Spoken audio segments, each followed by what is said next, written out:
Hey, good morning. So, as I was driving in this morning and listened to Proverbs chapter 13 for the day, as we're in the 13th day of the month, verse that really stood out to me was verse 12, and it says, "Hope deferred makes the heart sick."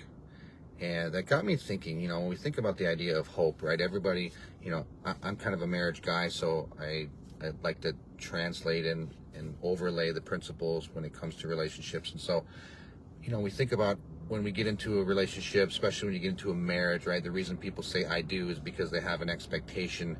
They have this belief that the relationship either is going to stay as amazing as it feels at that moment, or that it's going to grow and develop and become something even more strong and positive. And so we say I do, and then we start life together, and over time, either the behaviors or the evidences that kind of bear themselves out over time either add to that hope, that confident expectation, as I've heard hope defined, right? We think about the Bible in Hebrew that says that faith is the assurance of things hoped for, the conviction of things not seen, right? So we define hope as this confident expectation of the positive, right? And so that's kind of how we start these marriages. We go into relationships with this confident expectation of a positive, and then over time that's either affirmed or it's eroded through things that we observe, the words that we hear, and these evidences in our mind that can change our idea about what to expect in the future, right? That hope can start to erode. And so maybe you find yourself in a relationship where that hope is sort of eroded, and you're kind of in this neutral where you're unsure of what to expect, and maybe your spouse is unsure of what to expect. That hope, this idea, this confident expectation of this future positive is eroding.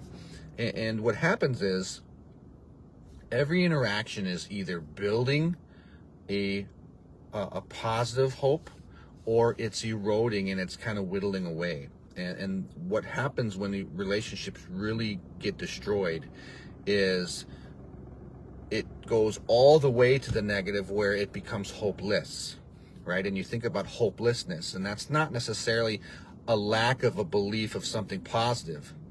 It's the affirmed belief of the negative, right? It's that confident expectation of negative that I know for a fact, at least in your mind, you get to the point where you know for a fact that's never going to change. It's always going to be negative. It's always going to be contentious. It's always going to be right. And that's not necessarily the truth, because, God can change any relationship, and he can build any marriage where people, submit to his influence and seek to serve him. But we can still get to that point in our lives. And so we have to ask ourselves, what expectation am I building in my spouse?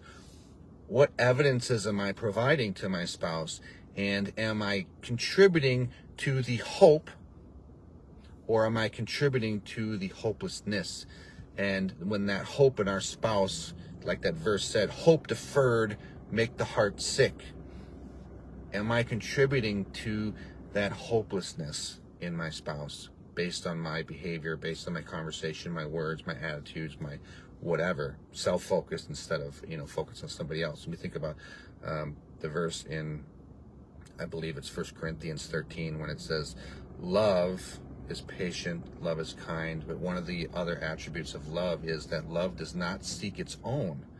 And so therefore, if love is not seeking its own, it's seeking on behalf of somebody else. And so is that the descriptor of your relationship? Is love seeking on behalf of somebody else? So it just got me thinking today as I came across that verse. It really struck me on the power of hope, right? Hope is an enormously powerful, influence. We think about people who have gone to be martyrs because of that hope that they carried about what was to come after that. But on the same side, hopelessness is equally powerful and destructive. And so recognizing the importance that we be hope dealers in our marriage, in our relationships. Be a hope dealer, and then and watch what happens when you start to provide the evidences that your spouse can have a hope. So anyways, hope you have a great day. Hopefully that was encouragement to you today. Take care.